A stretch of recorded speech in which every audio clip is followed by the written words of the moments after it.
BBC প্রবাহে আপনাদের সবাইকে স্বাগত জানাচ্ছি। আমি শারমিন রমা। শুরুতেই দেখে নেব আজ কি থাকছে। ইরানি শহর বন্দর দ্বীপে অব্যাহত মার্কিন হামলা, হতাহত ৩ শতাধিক। তেহরানের টার্গেট মধ্যপ্রাচ্যের বিভিন্ন মার্কিন ঘাঁটি স্থাপনা। রাশিয়ার পর চীনের বিরুদ্ধে ২০২০ সালের নির্বাচনে হস্তক্ষেপের বিস্ফোরক দাবি ট্রাম্পের। ২২ কোটি মার্কিনের ব্যক্তিগত তথ্য চুরির অভিযোগ। বিদেশি শিক্ষার্থীদের জন্য কঠোর হলো মার্কিন ভিসা নীতি। মেয়াদ বাড়াতে লাগবে ফেডারেল সরকারের অনুমতি। সীমিত হচ্ছে প্রোগ্রাম ও প্রতিষ্ঠান বদলের সুযোগ।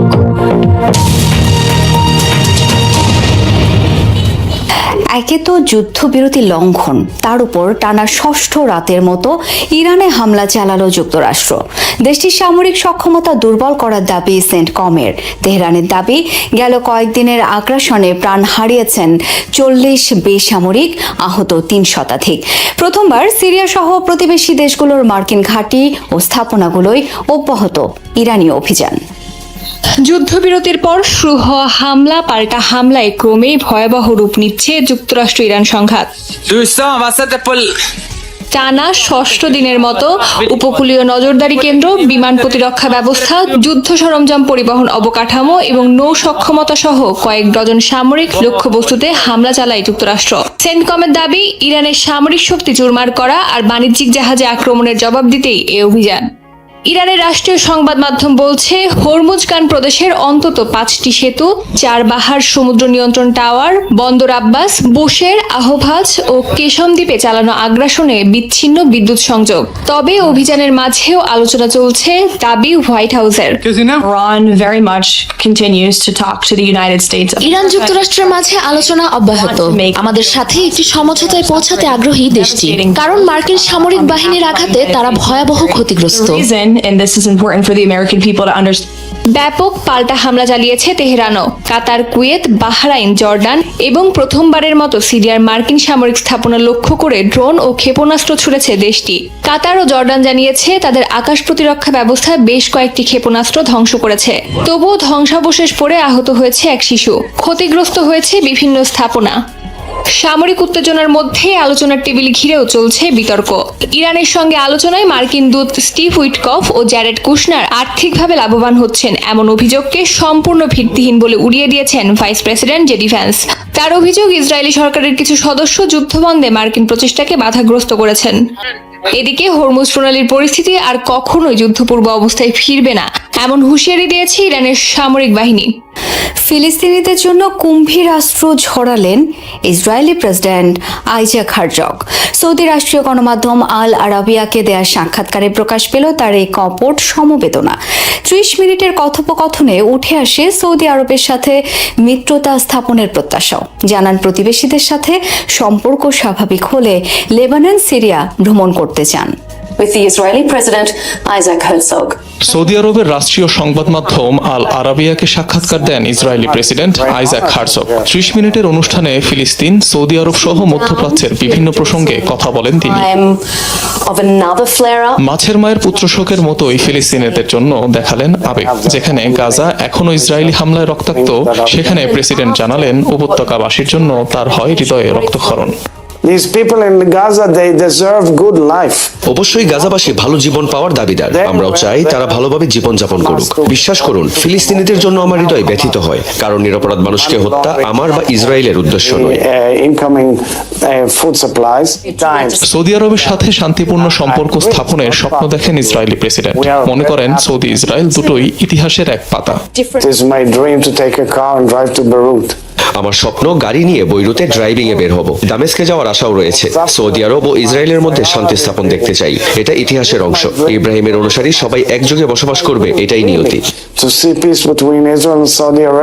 সাক্ষাৎকারে সকল আরব দেশের সাথে সংলাপে বসার আশাও ব্যক্ত করেন আইজাক হারজগ। জানান, সব ছাপিয়ে একদিন হয়তো বাস্তবে পরিণত হবে তার স্বপ্ন। আমি সবসময় চেয়েছি ইসরায়েল তার প্রতিবেশীদের সাথে আলোচনা টেবিলে বসুক, যাতে শান্তির পথ খুঁজে পাওয়া যায়। সেই ধারাবাহিকতায় মক্কার সাথে আলোচনায় বসবো আমরা। ফিলিস্তিন ও আরব দেশগুলোর প্রতি প্রেসিডেন্ট নরম সুর দেখালেও এখনো আগ্রাসন চালাচ্ছে ইসরায়েল। শুধু গাজাতেই হত্যাকাণ্ডের শিকার ৭৩,০০০-এর বেশি ফিলিস্তিনি, আর লেবাননে সেই সংখ্যা কয়েক হাজার। সিরিয়াতেও সময়ে সময়ে চলে ইসরায়েলি বোমাবর্ষণ, আর ২ দফায় যুদ্ধ হয়েছে ইরানের সাথে। ইরাক সীমান্ত হয়ে লেবাননের সশস্ত্র গোষ্ঠী হিজবুল্লাহর উদ্দেশ্যে যাওয়া অস্ত্র মিসাইলের একটি বিশাল চালান জব্দ করেছে সিরিয়া প্রশাসন। তথ্যটি নিশ্চিত করেছে সিরিয়ার রাষ্ট্রীয় সংবাদ সংস্থা সানা। দেশটির স্বরাষ্ট্র মন্ত্রণালয়ের প্রকাশিত এক বিবৃতিতে জানানো হয়, ইরাক সীমান্তের কাছাকাছি সন্দেহজনকভাবে পার করা বিশাল একটি ট্রাক চোখে পড়ে নিরাপত্তা বাহিনীর। তল্লাশি চালিয়ে ভেতর থেকে গাইডেড মিসাইল, ড্রোন সহ অত্যাধুনিক সব অস্ত্রের বিশাল চালান উদ্ধার করে বিশেষ নিরাপত্তা ইউনিট। সুনির্দিষ্ট তথ্য ও আলামতের ভিত্তিতে চালানটি লেবাননের হিজবুল্লাহ সদস্যদের জন্য পাঠানো হচ্ছিল। এই তথ্য নিশ্চিত করে সিরিয়ার গোয়েন্দা সংস্থা। অভিযানের সাথে জড়িতদের চিহ্নিত করে বিশাল এই নেটওয়ার্ক ধ্বংস করতে তৎপরতা চালানোর কথা জানিয়েছে দামাস্ক। রাশিয়ার পর এবার চীনের বিরুদ্ধে ২০২০ সালের মার্কিন নির্বাচনে হস্তক্ষেপের অভিযোগ তুলেছেন প্রেসিডেন্ট ডোনাল্ড ট্রাম্প। প্রাইম টাইমের ভাষণে কমপক্ষে ২২ কোটি ভোটারের ব্যক্তিগত নথি চুরি, সাংবাদিকদের ঘুষ দেয়া, এমনকি ডেটা এক্সপ্লয়টেশন ইউনিট গঠনের অভিযোগ তোলেন চীনের বিরুদ্ধে। তবে এই অভিযোগের কোনো প্রমাণ পায়নি গোয়েন্দা সংস্থাগুলো। এদিকে তার অভিযোগগুলোকে ভিত্তিহীন বলে দাবি চীনের। মিড টার্ম নির্বাচনের আগে মার্কিন প্রেসিডেন্টের প্রাইম টাইম স্পিচ ২৫ মিনিটেরও বেশি সময় ধরে দেওয়া ভাষণে আবারও তুললেন ২০২০ সালের নির্বাচনে বিদেশি হস্তক্ষেপের অভিযোগ। তবে এবার রাশিয়া নয়, অভিযোগের তীর চীনের দিকে। ২০২০ সালের নির্বাচনে তার পরাজয়ের পেছনে সরাসরি বেইজিং জড়িত, ইঙ্গিত প্রেসিডেন্টের। নির্বাচন সংশ্লিষ্ট সংবেদনশীল বেশ কিছু নথি প্রকাশ করে চীনের বিরুদ্ধে তুলেছেন ভোটারদের তথ্য চুরির অভিযোগ। প্রেসিডেন্টের বিস্ফোরক দাবি, ২০২২ সালের নির্বাচনের আগে ২২ কোটি মার্কিনীর ব্যক্তিগত তথ্য চুরি করেছে চীন। ষড়যন্ত্র বাস্তবায়নে নিজেদের গোয়েন্দা সংস্থাগুলোর মধ্য থেকে একটি ডেটা এক্সপ্লয়টেশন ইউনিটও নিয়োগ দেয় চীন। The People's Republic of China carried 2020 সালের নির্বাচনে ইতিহাসের সবচেয়ে বড় তথ্য চুরি করেছে চীন। বেআইনিভাবে 22 কোটি ভোটারের ফাইল হাতিয়ে নিয়েছে, যেখানে নাম, ঠিকানা, ফোন নম্বর, পছন্দের রাজনৈতিক দল এবং অন্যান্য সংবেদনশীল তথ্য ছিল, যা গোপন রাখতে কাজ করেছে ডিপ স্টেটের সদস্য মার্কিন গোয়েন্দা সংস্থাগুলোর পরিচিত কিছু কর্মকর্তা। কেবল ডেটা চুরি নয়, চীনের বিরুদ্ধে সাংবাদিকদেরও হাত করার অভিযোগ তুলেন তিনি।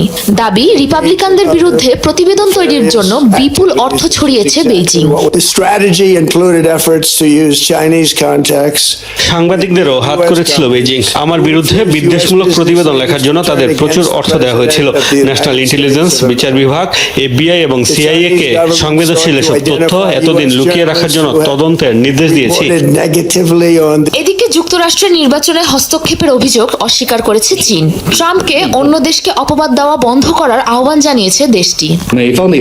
কেবলমাত্র চীনকে হেয় প্রতিপন্ন করার উদ্দেশ্যে এসব অভিযোগ যুক্তরাষ্ট্রের। চীন কখনোই অন্য দেশের অভ্যন্তরীণ বিষয়ে হস্তক্ষেপ করে না। উল্টো দীর্ঘ সময় ধরে বিশ্বের বিভিন্ন দেশের সরকার, ব্যবসা প্রতিষ্ঠান এবং জনসাধারণের উপর বাছ বিচারবিহীন নজরদারি, অভ্যন্তরীণ বিষয়ে কে হস্তক্ষেপ করেছে তা আন্তর্জাতিক সম্প্রদায়ের কাছে অত্যন্ত স্পষ্ট। ট্রাম্পের এসব অভিযোগের যথাযথ কোনো প্রমাণও দিতে পারেনি গোয়েন্দা সংস্থাগুলো। ডোনাল্ড ট্রাম্পের ভাষণ সম্প্রচার না করায় ABC ও NBC লাইসেন্স বাতিলের দাবি তুলেছেন মার্কিন প্রেসিডেন্ট ডোনাল্ড ট্রাম্প। এসব গণমাধ্যমের বিরুদ্ধে উগ্র বামপন্থীদের রক্ষায় ষড়যন্ত্রের অভিযোগও তুলেছেন তিনি। In a rare move, NBC এবং ABC ফেক নিউজ দুই প্রতিষ্ঠানই জানিয়েছে তারা আমার এই ভাষণটি সম্প্রচার করবে না। তারা জানতো ভাষণটি কি নিয়ে, বক্তব্যের বিষয়বস্তু তাদের পছন্দ হয়নি, তারা প্রচার করতে চায়নি আমাদের ব্যবস্থা কতটা দুর্নীতিগ্রস্ত। অন্যান্য বহু মিডিয়াও এই ষড়যন্ত্রের অংশ। তারা উগ্র বামপন্থীদের রক্ষা করতে চায়। এসব জালিয়াতির কারণে তাদের লাইসেন্স বাতিল করা উচিত। মাতৃত্বকালীন ছুটি শেষে হোয়াইট হাউসের ব্রিফিং রুমে ফিরেছেন ট্রাম্প প্রশাসনের আলোচিত প্রেস সেক্রেটারি ক্যারোলিন লেভিট।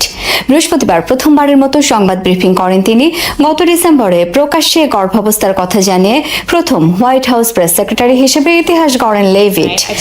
এপ্রিলের শেষে মাতৃত্বকালীন ছুটিতে যাওয়ার কথা থাকলেও হোয়াইট হাউসের ডিনারে গোলাগুলির ঘটনায় কয়েকদিন আগেই নেন ছুটি। কিছুদিন পরেই কন্যা সন্তান ভিভিয়ানার জন্ম দেন লেভিট।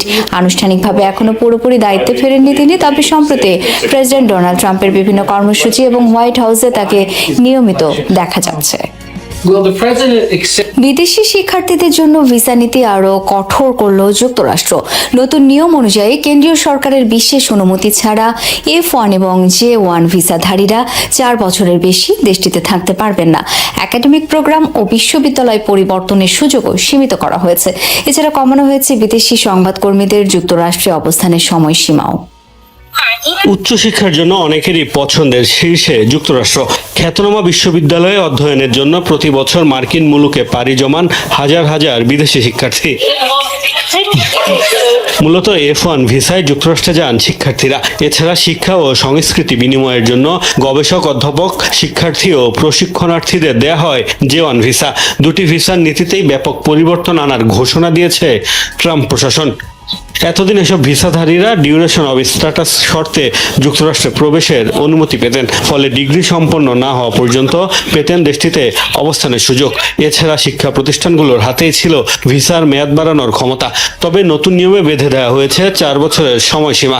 এর বেশি যুক্তরাষ্ট্রে অবস্থান করতে লাগবে কেন্দ্রীয় সরকারের অনুমতি। এছাড়া স্নাতক শেষ করার পর দেশ ত্যাগ অথবা ভিসার শ্রেণী পরিবর্তনের জন্য 30 দিন সময় পাবেন শিক্ষার্থীরা। আগে যা ছিল 60 দিন।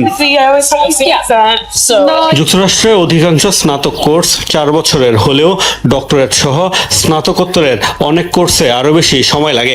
তাই এই সিদ্ধান্ত বিদেশি শিক্ষার্থীদের ভবিষ্যৎ অনিশ্চয়তায় ফেলতে পারে শঙ্কা বিভিন্ন সংগঠনের। যদিও ট্রাম্প প্রশাসনের সাফাই অভিবাসন নীতির অপব্যবহার রোধে নেওয়া হয়েছে এ সিদ্ধান্ত। কঠোর হয়েছে বিদেশি সাংবাদিকদের ভিসা নীতিও। আগে মিডিয়া বা আই ভিসায় যুক্তরাষ্ট্রে গিয়ে কয়েক বছর থাকার সুযোগ পেতেন সংবাদকর্মীরা। এখন তা কমিয়ে আনা হয়েছে 240 দিন বা 8 মাসে। আর চীনের সাংবাদিকরা দেশটিতে থাকতে পারবেন মাত্র 3 মাস। নতুন নিয়ম কংগ্রেসে পর্যালোচনা সাপেক্ষে আগামী সেপ্টেম্বর থেকে কার্যকর হবে। উৎক্ষেপণের ঠিক আগ মুহূর্তে বন্ধ হয়ে গেছে ইলন মাস্কের স্টারশিপ রকেটের ইঞ্জিন। পরীক্ষামূলক উড্ডয়ন স্বয়ংক্রিয়ভাবে বাতিল হওয়ার কারণ খতিয়ে দেখছে স্পেস এক্স। বৃহস্পতিবার স্থানীয় সময় সন্ধ্যায় টেক্সাসের স্টার বেস থেকে রকেটটি উড্ডয়নের কথা ছিল। সঠিক সময়ে ইঞ্জিনগুলো চালু হলেও কিছুক্ষণের মধ্যেই বন্ধ হয়ে যায়। উড্ডয়নের নির্ধারিত সময়ের 1 সেকেন্ডের মাথায় বাতিল করা হয় পরীক্ষামূলক মিশনটি। 24 ঘন্টার জন্য স্থগিত করা হয় কার্যক্রম। কর্তৃপক্ষ জানিয়েছে ইঞ্জিন চালু না হওয়ার কারণ খতিয়ে দেখা হচ্ছে। পরে জানানো হবে রকেট উড্ডয়নের পরবর্তী তারিখ।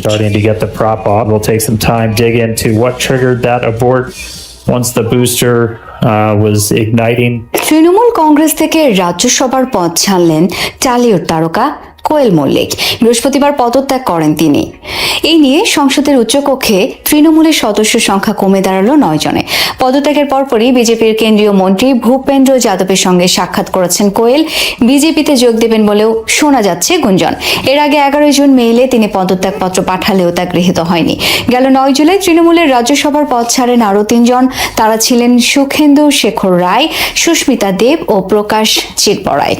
তারাও যোগ দেন বিজেপিতে।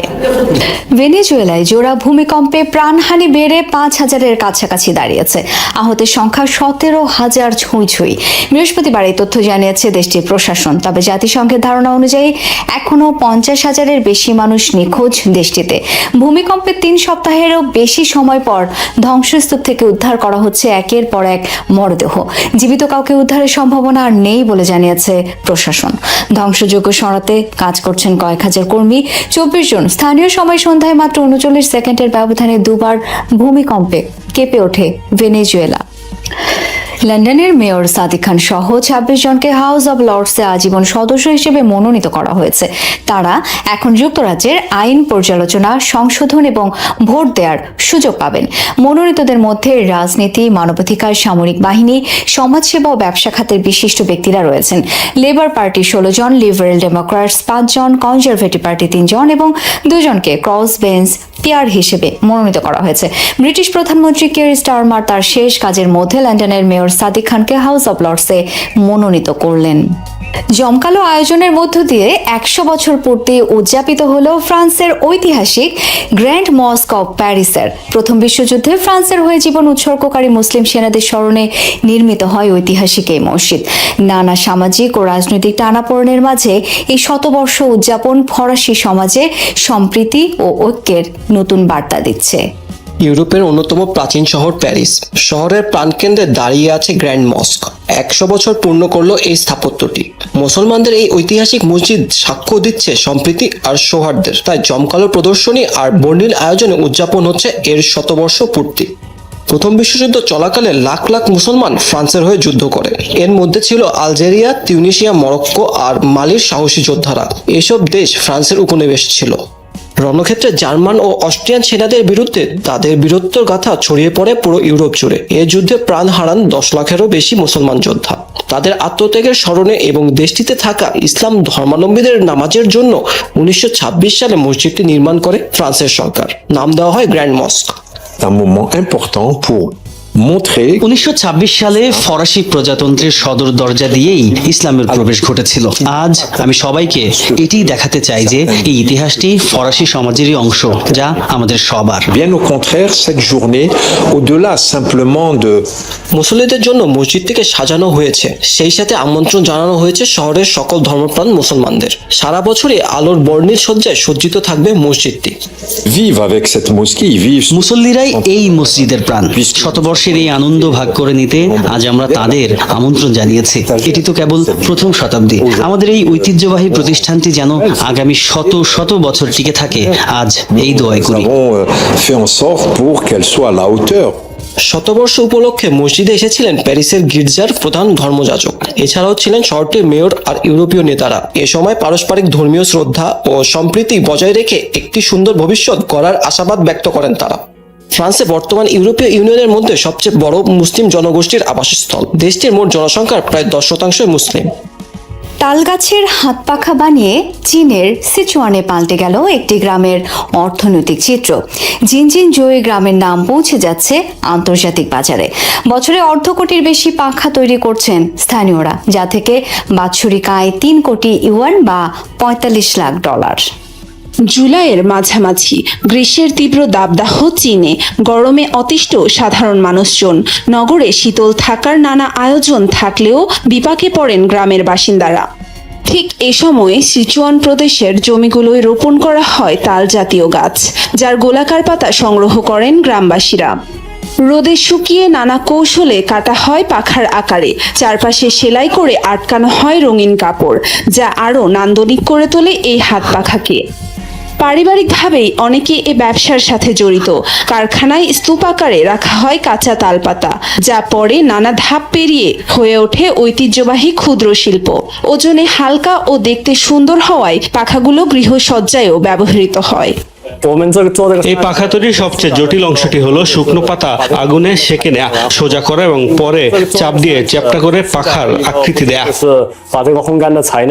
গ্রামবাসীর হাতে তৈরি পাখাগুলো এখন স্থানীয় কুটির শিল্পের ভিত্তি। পারিবারিক কারখানায় রয়েছে শতাধিক। প্রায় 1/2 কোটি পাখা তৈরি হয় জিনজিন জুই গ্রামে, যা থেকে আয়ের মোট পরিমাণ প্রায় $45 লাখ। এই গ্রামেই বছরে 50 লাখের বেশি তালপাখা তৈরি হয়, যা জাপান, দক্ষিণ কোরিয়া, দক্ষিণ পূর্ব এশিয়া ও ইউরোপের বিভিন্ন দেশে রপ্তানি করা হচ্ছে। চাহিদা মেটাতে হিমশিম খাচ্ছেন বাসিন্দারা। আন্তর্জাতিক বাজারে বিজ্ঞাপন আর বিক্রির সুযোগ তৈরিতে সহযোগিতা করছে চীনের কেন্দ্রীয় সরকারও। তাতে পাখা উৎপাদনের গতি বেড়েছে কয়েক গুণ। ভয়াবহ দাবানলে পড়ছে কানাডা। শত শত দাবানল থেকে আসা ধোঁয়ায় কালো হয়ে উঠেছে যুক্তরাষ্ট্রের নিউ ইয়র্কের আকাশও। দাবানলের করালগ্রস্ত ইউরোপেরও বিভিন্ন বিস্তীর্ণ এলাকা। বৃহস্পতিবার উত্তর স্পেনের সারাগোসার দাবানল নিয়ন্ত্রণে আনার চেষ্টা চালান ফায়ার সার্ভিস কর্মীরা। এ সময় শহরটির 600 বাসিন্দাকে সরে যাওয়ার নির্দেশ দেওয়া হয়েছে। স্পেনের উত্তরাঞ্চলীয় আরাগন অঞ্চলের ওরেসে একটি দাবানলে পড়ে গেছে 4500 হেক্টরেরও বেশি এলাকা। বুধবার থেকে অন্তত 5টি গ্রাম খালি করা হয়েছে। আগুনের কারণে বন্ধ করে দেওয়া হয়েছে মহাসড়ক। পাশাপাশি দ্বিতীয় স্তরে জরুরি অবস্থা ঘোষণা করেছে আরাগন আঞ্চলিক সরকার। ফ্রান্সের একটি অঞ্চলে ব্যাপক শিলাবৃষ্টি হয়েছে। টেনিস বল আকৃতির একের পর এক শিলা আছড়ে পড়েছে অঞ্চলটিতে। এই ঘটনার একাধিক ভিডিও ভাইরাল হয়েছে সামাজিক যোগাযোগ মাধ্যমগুলোতে। ঘটনাটি দক্ষিণ ফ্রান্সের আর্দেশ ডিপার্টমেন্টের ভাসলেবার নামক একটি স্থানের। প্রকাশিত একাধিক স্থানের ভিডিওতে দেখা যায় মুহুর্মুহু শিলাবৃষ্টি। এ সময় বিশাল আকৃতির এক একটি শিলাখণ্ড গাড়ি ও বাড়িঘরের উপর আছড়ে পড়তেও দেখা যায়। প্রায় 1.5 ঘন্টার মতো চলে শিলাবৃষ্টিটি। এতে অঞ্চলটির স্থাপনাগুলোতে কিছু ক্ষয়ক্ষতির তথ্যও পাওয়া গেছে। ব্যাপক বৈরী আবহাওয়ার কবলে লাতিন আমেরিকার দেশ চিলি বৃহস্পতিবার উপকূলে আছড়ে পড়েছে শক্তিশালী জলোচ্ছ্বাস। ভারী বৃষ্টি আর প্রবল বাতাসে ক্ষতিগ্রস্ত বিভিন্ন এলাকা। বিদ্যুৎ বিচ্ছিন্ন হয়ে পড়েছে 5 লাখেরও বেশি বাসিন্দা। পরিস্থিতি মোকাবেলায় বিদ্যুৎ সংযোগ পুনঃস্থাপনে কাজ করছে কর্তৃপক্ষ। দুর্যোগের কারণে 9টি অঞ্চলের সব শিক্ষা প্রতিষ্ঠান বন্ধ। বায়বীয় অঞ্চলের অন্তত 80টি পরিবারকে সরানো হয়েছে নিরাপদ স্থানে। রাজধানী সান্তিয়াগো নদী পাড়ের বসতি থেকে 1,500-এর বেশি মানুষকে আগাম আশ্রয় কেন্দ্রে সরানো হয়। 10টি অঞ্চলে বহাল রয়েছে জরুরি সতর্কতা। যুক্তরাষ্ট্র কি শেষ পর্যন্ত ইরানের দক্ষিণাঞ্চলীয় দ্বীপপুঞ্জ দখল করে নেবে? মধ্যপ্রাচ্যে যুক্তরাষ্ট্রে ইসরায়েল বনাম ইরান সংঘাতের তীব্রতা বৃদ্ধির সঙ্গেই এই পুরনো ও কৌশলগত প্রশ্ন আন্তর্জাতিক মহলে আবারও নতুন করে ডানা মেলতে শুরু করেছে। সাম্প্রতিক সময়ে ইরানের কেশম, কিস, আবু মুসা ও উপকূলীয় বন্দরনগরী বন্দর আব্বাসে ধারাবাহিক হামলা করেছে মার্কিন বিমান ও নৌবাহিনী। এরপর থেকেই মার্কিন যুক্তরাষ্ট্র ইরানি ভূমি দখলের চেষ্টা করছে। মূলত এই আলোচনা আবারও জোরালো হয়েছে। লন্ডনের কিংস কলেজের সিকিউরিটি স্টাডিজ বিভাগের সহযোগী অধ্যাপক আন্দ্রেয়াস ক্রিগ মনে করেন, বিশ্বসেরা সামরিক পরাশক্তি হিসেবে ইরানের দ্বীপগুলো সাময়িকভাবে দখল করার মতো পর্যাপ্ত বিমান, নৌ ও স্থল শক্তি যুক্তরাষ্ট্রের রয়েছে। এমনকি বর্তমানে বিভিন্ন ঘাঁটি মিলিয়ে মধ্যপ্রাচ্যে মোতায়েন রয়েছে প্রায় 50,000 মার্কিন সেনা।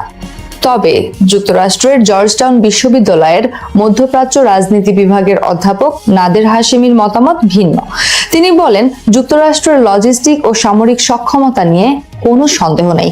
তবে আসল প্রশ্ন হলো, ইরানি ভূখণ্ড দখলের মূল্য বা মাসুল কি হবে? ইরানের কেশম কোনো প্রত্যন্ত বা বিচ্ছিন্ন দ্বীপ নয়। এটি সরাসরি ইরানের মূল ভূখণ্ডের কোল ঘেঁষে অবস্থিত একটি বিশাল দ্বীপ। ফলে এটিকে দীর্ঘমেয়াদে ধরে রাখা মার্কিন বাহিনীর জন্য অত্যন্ত দুরূহ হবে। এছাড়া ইরানের অন্যান্য ছোট দ্বীপগুলো সহজে দখল করা গেলেও সেগুলো অনবরত ইরানের মূল ভূখণ্ডের কামান, ড্রোন ও মিসাইলের আওতায় থাকবে। একসাথে কয়েকটি দ্বীপ দখল করতে গেলে তা আর কোনো সীমিত সামরিক অভিযান থাকবে না, বরং এটি বড় ধরনের অভিযানে রূপ নেবে বলে মনে করছে ভূরাজনৈতিক বিশ্লেষকরা, যার জন্য একেবারে প্রাথমিক পর্যায়ে অন্তত 5,000 থেকে 10,000 সৈন্যের প্রয়োজন হবে। যুক্তরাষ্ট্রের এই সম্ভাব্য অভিযানের মূল উদ্দেশ্য মূলত পারস্য উপসাগরের তথা হরমুজ প্রণালীতে বাণিজ্যিক জাহাজের নিরাপত্তা দেওয়া।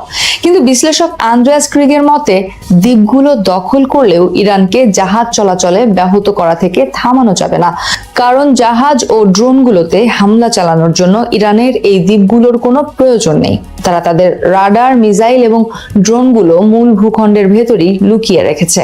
যুক্তরাষ্ট্রের জর্জটাউন বিশ্ববিদ্যালয়ের অধ্যাপক নাদের হাশেমি মার্কিন যুক্তরাষ্ট্র কর্তৃক এই দ্বীপগুলো দখলের সম্ভাবনার ব্যাপারে প্রচন্ড সন্দিহান। তিনি এর পেছনে কিছু শক্তিশালী রাজনৈতিক ও আঞ্চলিক কারণ উল্লেখ করেন। এই অধ্যাপক মনে করেন, অভিযানে মার্কিন সৈন্যদের যে বিপুল প্রাণহানি ঘটবে তা আমেরিকার অভ্যন্তরে, বিশেষ করে ডোনাল্ড ট্রাম্পের সমর্থকদের মধ্যেই তীব্র অসন্তোষ তৈরি করবে। মার্কিন জনগণ একে সরাসরি আরেকটি ইরাক যুদ্ধের পুনরাবৃত্তি হিসেবে দেখবে। অধ্যাপক নাদের হাশেমি আল জাজিরাকে আরো বলেন, দ্বীপগুলো দখল করলে মার্কিন সেনাদল কেবল ইরানি হামলার মুখেই পড়বে না, বরং তেহরান এটিকে বিশ্বমঞ্চে সাম্রাজ্যবাদী হামলা হিসেবে প্রমাণ করার চেষ্টা করবে। ভূরাজনৈতিক বিশ্লেষকরা বলছেন, তত্ত্বগতভাবে এই সামরিক পদক্ষেপের উদ্দেশ্য নৌ বাণিজ্য সচল রাখা হলেও বাস্তবে এর ফলাফল হবে উল্টো। মার্কিন বাহিনী দ্বীপপুঞ্জ দখল করলেই তেহরান একে বড় উস্কানি হিসেবে ধরে নেবে এবং পুরো প্রণালীতে মাইন স্থাপন, মার্কিন ঘাঁটি ও উপসাগরীয় জ্বালানি অবকাঠামোতে সরাসরি হামলা শুরু করবে। আল জাজিরা তাদের প্রতিবেদনে বলছে, ইরানের দক্ষিণাঞ্চলীয় দ্বীপপুঞ্জ দখল করার বিষয়টি বর্তমানে সম্পূর্ণ তত্ত্বের পর্যায়ে রয়েছে। বাস্তবে এর কোনো কার্যকারিতা নেই। দ্বীপগুলো দখল করলে হয়তো টেলিভিশনের পর্দায় একটি নাটকীয় সামরিক চিত্র তৈরি করা সম্ভব, কিন্তু দিন শেষে তা জাহাজ চলাচলের স্বাধীনতা রক্ষার লড়াইকে একটি রক্তক্ষয়ী আঞ্চলিক যুদ্ধে রূপান্তর করবে এবং পরিস্থিতি ওয়াশিংটনকে সেই ফাঁদে টেনে নিয়ে যাবে যা তারা যে কোনো মূল্যে এড়াতে চায়। বহু দশক ধরে সংঘাত আর সামরিক অভিযানের কেন্দ্র পাকিস্তানের দক্ষিণ পশ্চিমাঞ্চলের প্রদেশ বেলুচিস্তান। আয়তনের দিক থেকে এটি পাকিস্তানের সবচেয়ে বড় প্রদেশ।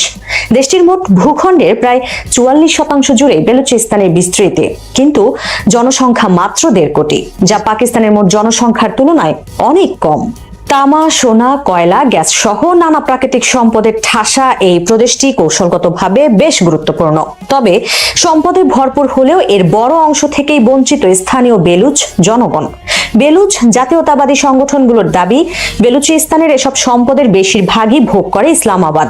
ন্যায্য অংশীদারত্ব পায় না বেলুচরা। এছাড়াও প্রদেশটিতে জোরপূর্বক গুম, বিচার বহির্ভূত হত্যাকাণ্ড এবং সামরিক দমন পীড়নের অভিযোগও বহু পুরনো। এসব কারণেই জোরালো হয়েছে স্বাধীন বেলুচিস্তানের দাবি। পাকিস্তান থেকে আলাদা রাষ্ট্র গঠনের লক্ষ্য নিয়ে লড়াই করছে কয়েকটি সশস্ত্র সংগঠন।